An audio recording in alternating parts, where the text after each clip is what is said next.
Bâtiment optimisé, une émission proposée par Axéo sur Radio Imo et Radio Territoria. Bonjour, bienvenue à tous, bienvenue dans le Bâtiment optimisé, l'émission sur Radio Imo qui vous permet d'améliorer la gestion de vos bâtiments. Notre sujet du jour, gestion de l'amiante sur un patrimoine, comment maîtriser et optimiser mon sujet. Eh bien, nous allons voir tout de suite ça avec notre expert du jour, c'est Mathieu Rochat. Bonjour Mathieu. Bonjour. Vous êtes directeur de développement amiante pour Axéo. Tout à fait. Voilà, un beau titre pour notre sujet du jour. On rappelle évidemment qu'Axéo est un bureau d'études en bâtiment, notamment spécialisé dans la remédiation amiante et dans l'optimisation de la gestion de l'amiante et des polluants du bâtiment. Alors, justement, on a plein de questions sur ce sujet, puisque l'amiante, on croyait que c'était quelque chose de complètement révolu, et pourtant, Mathieu, on en a encore beaucoup dans les bâtiments. Oui, il y en a énormément. Il faut savoir que tous les bâtiments construits avant 97 sont susceptibles de contenir de l'amiante. Donc là, dernière étude, on a encore 80 à 100 ans de désamiantage devant nous. Ça nous permet effectivement pas mal de boulot, notamment pour tous les AMO. Tout de suite, on introduit le sujet, on se retrouve juste après. Le bâtiment optimisé, le sujet du mois. Plan de relance, plan de travaux obligatoires, rénovation énergétique, mise en accessibilité, rénovation globale, travaux au quotidien. Entre réglementation croissante et besoins croissants de performance, les travaux dans le bâtiment, on le sait, se multiplient. Mais qui dit travaux, dit gestion du passé et des polluants avec en tête, on vient de le dire, l'amiante. L'amiante est totalement interdite en France, on le rappelle, depuis 1997. Et pourtant, elle est présente dans de très nombreux bâtiments construits avant cette date. Elle causerait en tout cas environ entre 2000 et 5000 décès par an. La réglementation impose donc bon nombre d'obligations, parmi lesquelles, on va en parler tout au long de cette émission, les repérages et les dossiers obligatoires. On va parler de DTA, de RAT, de DAPP. Vous aurez toutes les explications sur ces acronymes dans un instant avec notre expert, mais aussi la protection des usagers et occupants contre les conséquences de l'amiante. Et puis, évidemment, il faut respecter certaines méthodologies de protection lorsqu'on intervient sur les matériaux amiantés. Gérer et traiter l'amiante au quotidien, lorsqu'on est gestionnaire d'un patrimoine, peut donc très vite devenir un véritable casse-tête, une source de dépenses supplémentaires considérables. Aujourd'hui, nous allons nous concentrer sur comment mieux gérer l'amiante sur un parc de bâtiments, comment optimiser ce sujet, gagner en tranquillité et maîtriser ses dépenses. Tout de suite, la parole à l'expert. Le bâtiment optimisé, le décryptage des experts. Mathieu Rochat est avec nous. Alors justement, Mathieu, avant de commencer à parler travaux amiante, qu'est-ce qu'il faut savoir absolument ? On en a révélé une petite partie, mais est-ce qu'il y a un b.a.-ba à connaître sur justement l'amiante ou ses travaux à réaliser ? Je vais essayer de vulgariser un peu. L'amiante, bon, on l'a dit, c'est interdit en France depuis 97, à cause encore des milliers de décès par an. C'est une réglementation qui est très importante et complexe. Les documents techniques amiante que la réglementation donc impose de détenir pour un gestionnaire de parc sont que partiels et sont prévus en fait que pour l'usage du bâtiment et ses petites maintenances. Et des rapports avant travaux sont obligatoires lorsqu'on doit réaliser des travaux dans les bâtiments. Et ces travaux doivent respecter un cadre réglementaire très poussé, très complet. Donc on parle d'intervention à SS3, c'est-à-dire en désamiantage, ou en SS4 quand on n'intervient pas directement sur le matériau, ou du moins que c'est pas le but réel de le retirer.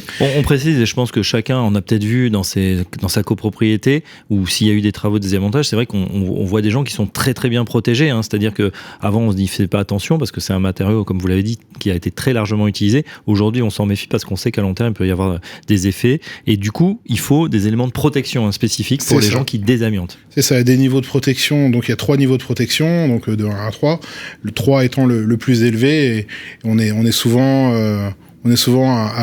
amené à comparer les désamianteurs qui sont au niveau 3 comme des cosmonautes, tellement c'est impressionnant de voir avec le masque, avec l'appareil respiratoire. Le scaphandre, quoi, finalement.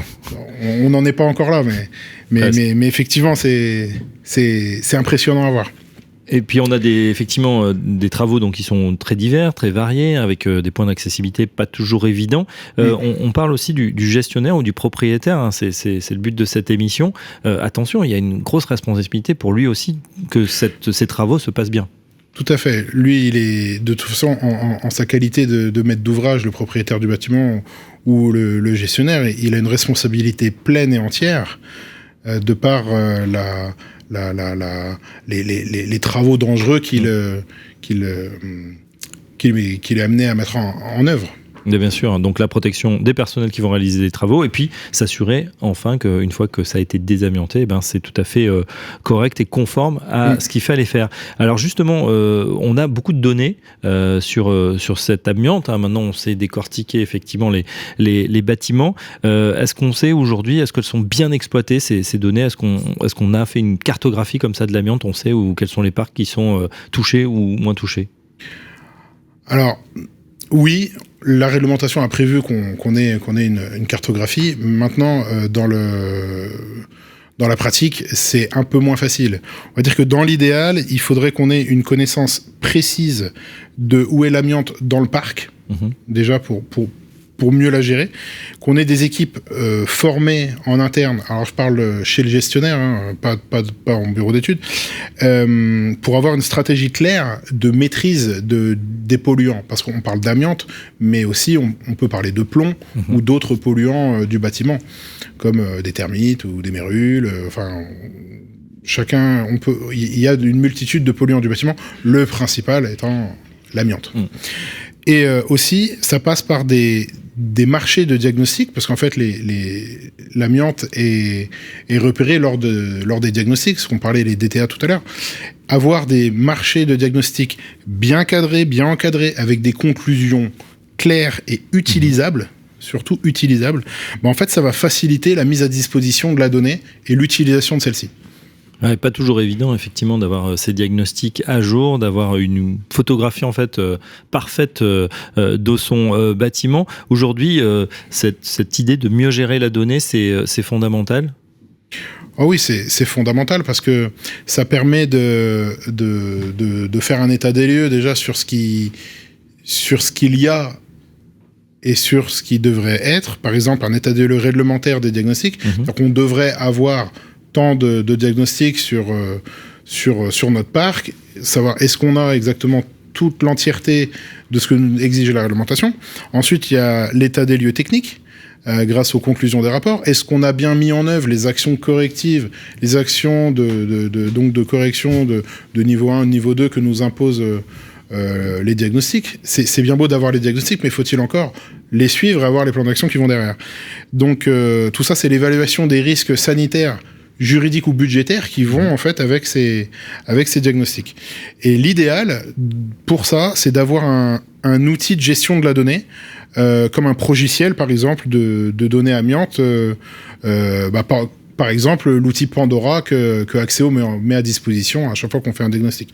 D'accord. Du coup, il y a diagnostic et ensuite l'outil est mis à disposition pour faire cette cartographie. C'est ça. Voilà, d'avoir une vision précise de ce qu'il faut faire. Les travaux, à quel moment on décide? C'est dès qu'on détecte qu'il y a de l'amiante ou on a un délai?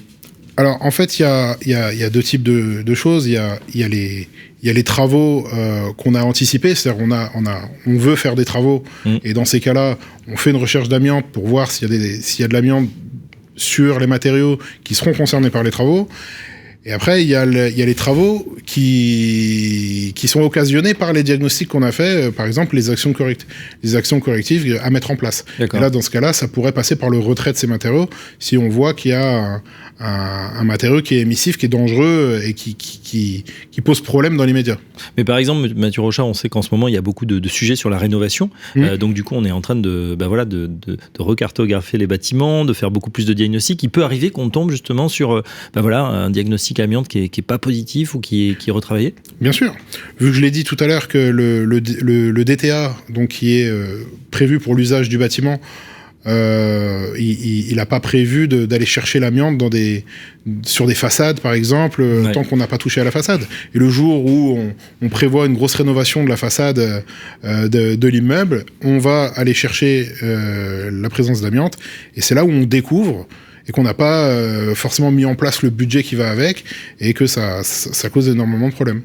Justement, on va prendre un cas concret si vous le voulez bien.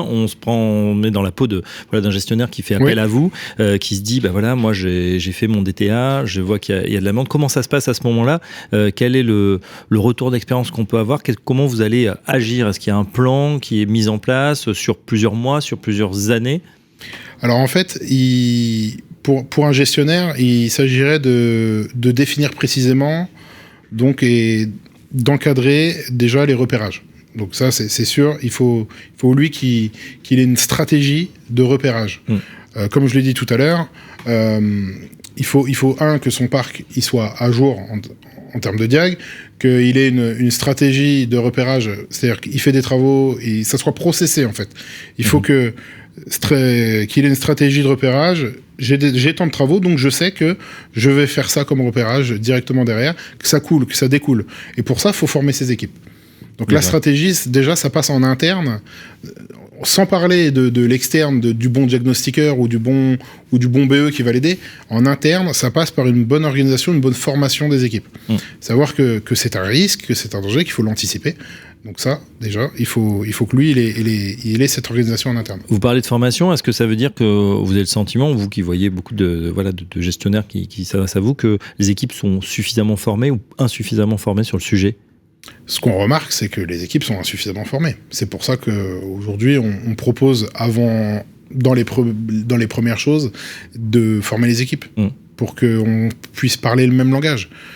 Alors, c'est pas que les équipes précédemment étaient moins formées, mais il y a du turnover comme dans tous les métiers. Et faut sans cesse reformer les équipes techniques. En plus, c'est quand même quelque chose de très particulier, très dangereux. C'est pas des formations qui sont très cadrées. Il n'y a pas une formation aujourd'hui à l'usage des gestionnaires de parcs. Donc c'est vraiment quelque chose de très précis. Nous, on propose justement pour mieux accompagner les gestionnaires, et ça leur est utile. Bien sûr, c'est vrai que ce sujet de déperdition de l'information avec le turnover des équipes, c'est toujours un petit peu embêtant. À contrario, justement, qu'est-ce qui se passe est-ce qu'il y a des bonnes pratiques, un pool de bonnes pratiques à mettre en place? Donc vous l'avez dit, formation des équipes. Qu'est-ce qu'on peut faire encore pour un gestionnaire, ceux qui nous écoutent en ce moment? Qu'est-ce qu'il est bon de mettre en place?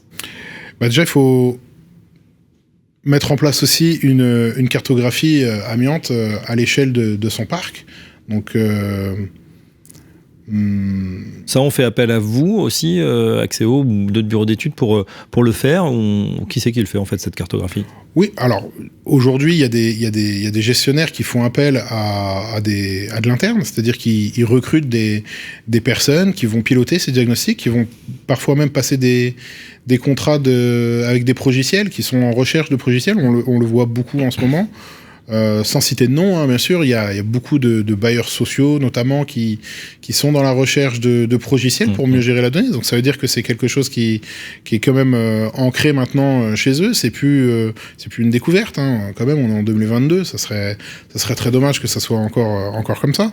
Mais du coup, vu qu'ils s'arment en interne de progiciels, de personnes formées, déjà ça dénote que les choses changent. Il y a de moins en moins besoin d'action du moins de sensibilisation à ce niveau-là, et tant mieux. Par contre, ils ont besoin d'aide sur la passation de leur marché. D'accord. Les marchés de diagnostic, c'est pas juste on prend le moins cher ou on prend. Voilà, faut vraiment, si on prend un progiciel, que le diagnostic qui va nous être livré soit utilisable, transmissible directement dans le progiciel qui sera choisi, et pour utiliser la donnée. Et nous, on aide aujourd'hui les bailleurs ou les gestionnaires à justement passer les marchés avec les diagnostiqueurs pour mieux encadrer cette partie-là, qui est finalement la bible du travail qui va suivre derrière. Aujourd'hui, tout le métier du désamiantage se base sur le diagnostic. Si on loupe une étape sur le diagnostic, derrière, ça entraîne des problèmes. Bien sûr, on n'aura pas évidemment cette cartographie à jour et du coup on n'aura pas les meilleures données. Voilà, on en sait en tout cas un petit peu plus sur ce sujet. On va tout de suite passer à vos questions et préciser certains éléments. À tout de suite. Le bâtiment optimisé. Axéo vous répond. Axéo vous répond en la personne de Mathieu Rochat, voilà, qui est spécialiste justement, directeur de développement amiante.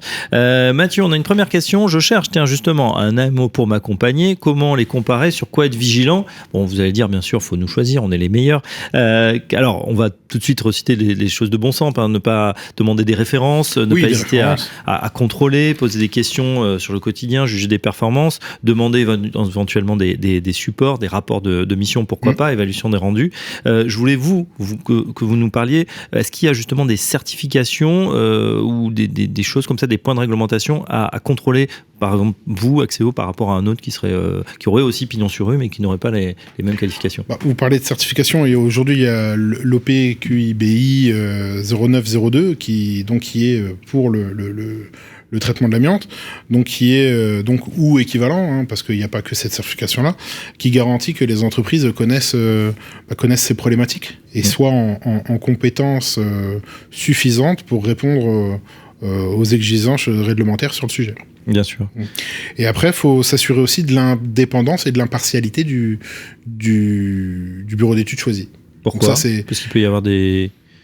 C'est dans une logique déjà budgétaire et on va dire de transparence, c'est mieux quand c'est un BE indépendant, qu'il n'y ait pas que le BE ne serve pas des travaux derrière. Bon, après, c'est de plus en plus rare, mais... C'est vrai, parce que le gestionnaire peut dire, vous m'avez conseillé un diagnostic, ou du moins de faire tel ou tel travaux, qui c'est que vous me conseillez, c'est un peu la prochaine étape, mais il vaut mieux que ça ne soit pas regroupé peut-être dans la même entreprise. Ouais, c'est ça. C'est très clair. Deuxième question, autre question pour un propriétaire ou un gestionnaire, où commence et où s'arrête sa responsabilité quand on parle d'amiante? On l'a dit, attention aux responsables, évidemment, face au public, avec ce risque sanitaire, bien évidemment. Alors, où commence la responsabilité quand on parle d'amiante pour un gestionnaire?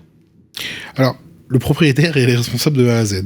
Donc voilà, 100% de responsabilité. Comme ça, c'est voilà.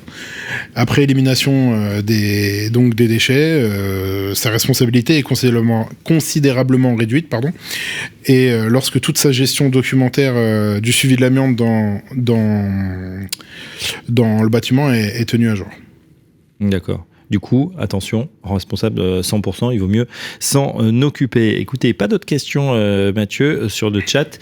On va donc conclure cette émission justement sur l'amiante. On a compris que c'était un sujet qui reste d'actualité, bien que ça fait, si je calcule bien, près de 25 ans maintenant qu'on ne construit plus normalement avec de l'amiante, mais ça a été beaucoup utilisé, notamment dans les années 60, 70, 80. C'était rapide, c'était efficace, disent certains, et on n'avait pas conscience malheureusement de ce risque sanitaire. Ça veut dire qu'aujourd'hui, on désamiante, il faut le faire de manière très structurée, on l'a compris, le gestionnaire, le propriétaire de biens, responsable de A à Z, vous nous avez dit, à 100%. Donc attention, bien prendre des précautions quand on fait ces travaux de désamiantage, bien choisir également son bureau d'études en toute impartialité, vérifier effectivement les différentes certifications et puis bien sûr faire confiance à des professionnels. Voilà, beaucoup de risques d'enjeux sanitaires sur ce sujet juridique et bien sûr budgétaire, surtout en ce moment où les travaux comme le reste sont en train de flamber. J'ai une question subsidiaire